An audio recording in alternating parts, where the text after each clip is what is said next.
What a heartbreak for Ravindra Jadeja यार। मतलब ये गेम हाथ को आया, मुंह को ना लगा। और बिल्कुल इंडिया वाले सही सोचेंगे इस वक्त के जब हारना ही था तो सुबह ही हार जाते, क्योंकि स्कोर लाइन तो 2-1 हो गई है यहाँ। लेकिन इतनी बड़ी रेजिस्टेंस के बाद के 2.5 घंटे लंच से लेके टी तक, फिर उसके बाद 24 मिनट और डिफेंड हो गई बॉल, और वो रोल अप हो गई जाते हुए स्टंप्स के ऊपर, और वो बेल गिरी, और उसके बाद मोहम्मद सिराज का वो movement. What an heartbreak and what a test match. Test cricket at its best, जिंदा कर देने वाली टेस्ट क्रिकेट है जी। 22 रन से इंग्लैंड ने ये तारीखी historic match, very very exciting match जीत लिया है।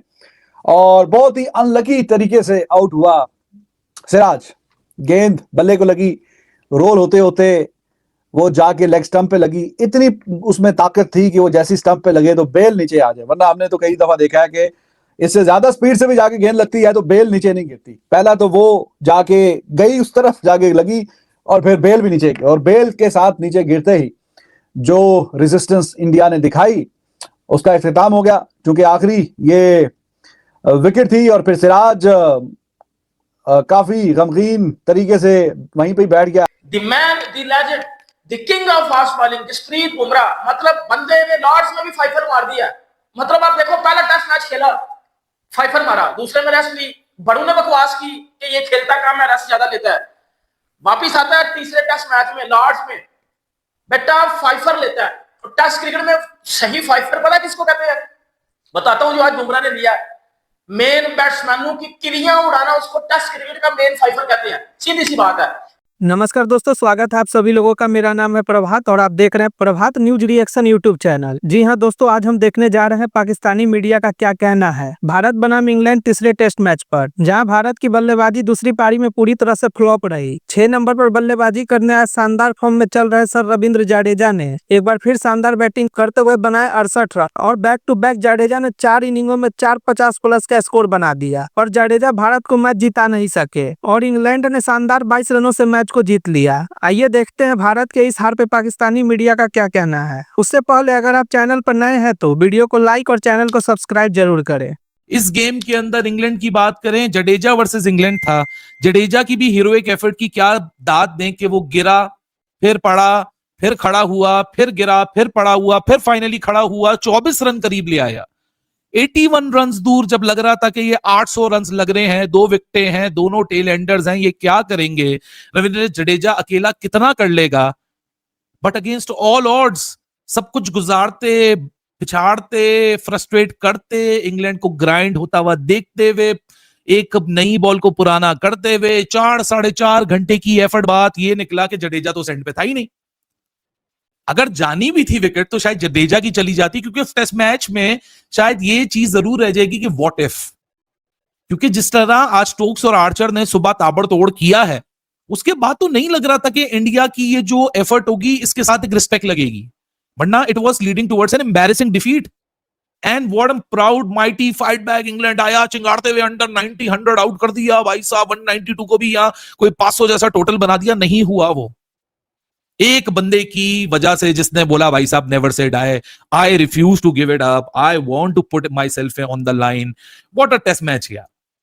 इंग्लैंड की बात करें, स्टोक्स, आर्चर, जो रूट, इधर से Jadeja, KL, everybody put themselves on their line. मेरे ख्याल से हार्ट ब्रेक इंडिया की ड्रेसिंग रूम में है इस वक्त, और राइटली सो होना भी चाहिए, क्योंकि शायद आप हार जाते ना तो it was easy to accept कि हाँ जी ब्लंडर मार दिया, आखिरी दिन प्रेशर ही नहीं हैंडल हो सका, सबकी टेक्निकें छुट्टी पे चली गई, फ्लॉप हो गए। लेकिन जडेजा ने जो वो उम्मीद जगा दी ना, ये ज्यादा मैसिव बड़ा हार्ड ब्रेक है। अभी थोड़ी देर पहले मैं कह रहा था ना कि या तो हिस्ट्री क्रिएट होगी या तो हार्ड ब्रेक होगा। इंडिया को मिला हार्ड ब्रेक, इंग्लैंड को मिली history. But this test game will be remembered for a long long long time. मैं इंग्लैंड के पर्सपेक्टिव से बोलूं, they should be mighty proud of themselves, क्योंकि जो उन्होंने प्लान किया वो उन्होंने एग्जीक्यूट किया। डे 4 की चेस पे उन्होंने अपने आप को बैक, इंडिया को डाल के चेस में अपने आप को बैक किया था कि हम इनको आउट कर लेंगे। उन्होंने एग्जैक्टली वो किया, नो मैटर व्हाट बोर्ड पे कितना लगा हुआ। सेल्फ बिलीफ की दात है। दूसरी तरफ इंडिया सिर्फ एक जडेजा की वजह से ये रिस्पेक्टफुल डिफीट की तरह जा रहा है, ये उस डिफीट की जोन में जा रहा है कि जहां what if you could have won this match as well only because of 1%। काश एक बल्लेबाज, एक टॉप ऑर्डर का बल्लेबाज थोड़ा सा प्रेशर को हैंडल करके, अपने आप को तकलीफ देके, अपने आप को रोक के, अपनी ईगो पे कॉम्प्रोमाइज करके, अपने नर्व्स पे कॉम्प्रोमाइज करके थोड़ा देर स्पेंड कर लेता, क्योंकि आखिर में वही फर्क पड़ा। इससे ज्यादा तो आपने एक्स्ट्रास दिए, जितने रन बल्ले से इंग्लैंड ने बनाए वो रन पूरे उतर गए। ये जो एक्स्ट्रास के जोन में रन थे वही आखिर में आके डिफरेंस हुआ। जैसे कि वो ब्रेट ली 2005 में मैच बिल्कुल जिताने के करीब लाके वो मैच नहीं जिता सका था। I don't know what Jadeja would be thinking on the other side कि 3 गेंदें रहते हुए सिंगल। मैंने अभी आपके सामने में लाइव था एंड आई वाज सेइंग ये कोई अच्छी ये बात नहीं लग रही कि अभी 3 गेंदें रहती है और जडेजा सिंगल लेके दूसरे एंड पे चला जाता है और फिर बाकी टेल एंडर्स पे है कि वो 3-3 गेंदें। आइडियल सिनेरियो ये है कि जब एक बॉल रह जाए, अगर एक नहीं तो मैक्सिमम 2, आधा ओवर आप टेल एंडर को नहीं दे सकते जब आपको पता है कि ये आखिरी विकेट है। तो वहां पे जरा थोड़ी सी मिसकैलकुलेशन हुई है। अच्छा साथ निभाया सिराज ने, लेकिन अनलकी वे में आउट हुआ। वो 3 की बजाय अगर 2 गेंदें या 1 गेंद उसको खेलने को मिलती तो ज्यादा बेहतर था।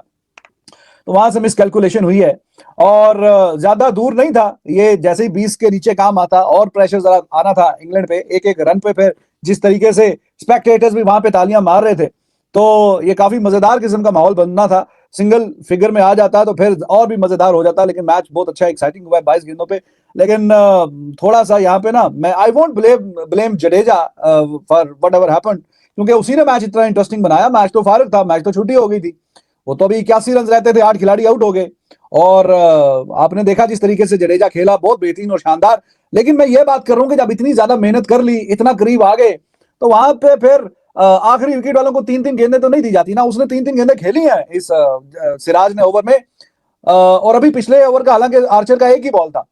शायद उसने सोचा कि स्पिनर को सिराज अच्छा खेल रहा है तो चलो ठीक है मैं सिंगल लेके इसको दे देता हूं, बाकी की गेंदें 1-1 रन के, चलो रन तो पीछे हट रहे हैं। 30 रन चाहिए थे और 6-7 रन आगे बीच में जैसे तैसे करते कराते इसी तरीके से काम अगर और नीचे चला जाए 15 पे 12 पे तो ठीक है, फिर जाके देखेंगे कि क्या बनेगा। लेकिन वो मुझे कुछ लग रहा था ये गड़बड़ हो जाएगी क्योंकि 3-3 गेंदें जो है वो टेल एंडर को नहीं। अभी आर्चर की एक गेंद उसको यहाँ पे लगी भी है, सिराज को वो लगी यहाँ पे, वो बल्ले को लगती तो ऑब्वियसली ही वाज अनअवेयर कि गेंद कहां है, वो ऊपर हवा में खड़ी हो सकती थी कहीं पे भी। तो ये नहीं कि एंड पे टेल एंडर्स ने हिटिंग की और कैच हो गया। वो लंगड़े की तरह वो फाइफर लेके इस तरह नहीं किया बुमराह ने बेटा टिपिकल की मेन बैटिंग लाइन आपको डिस्ट्रॉय किया है। रूट की किल्ली उड़ाई, बैन का स्टॉक की किल्ली उड़ाई, किलियां उड़ा के उसने भाईजान फाइफर मारा और इसको ही असली टेस्ट क्रिकेट का फाइफर बोला जाता है। मैंने शुरू में एक अल्फाज बोला था, the man, the legend, the king of fast bowling. ये बात वसीम अकरम कोई बंदा करोड़ों दफा बोल चुका हुआ है कि जसप्रीत बुमराह इस एरा का ग्रेटेस्ट बॉलर है। शुएब अख्तर ने भी सेम चीज ही बोली थी कि जसप्रीत बुमराह तीनों फॉर्मेट में ग्रेटेस्ट ऑफ ऑल टाइम है। In T20, in test, in one day, greatest of all time. मैं आपको बता देता हूँ ना किस तरह वो बंदा ग्रेटेस्ट ऑफ ऑल टाइम है। उस बंदे को आप जो है वो एक ऐसी पिच पे बॉलिंग करवा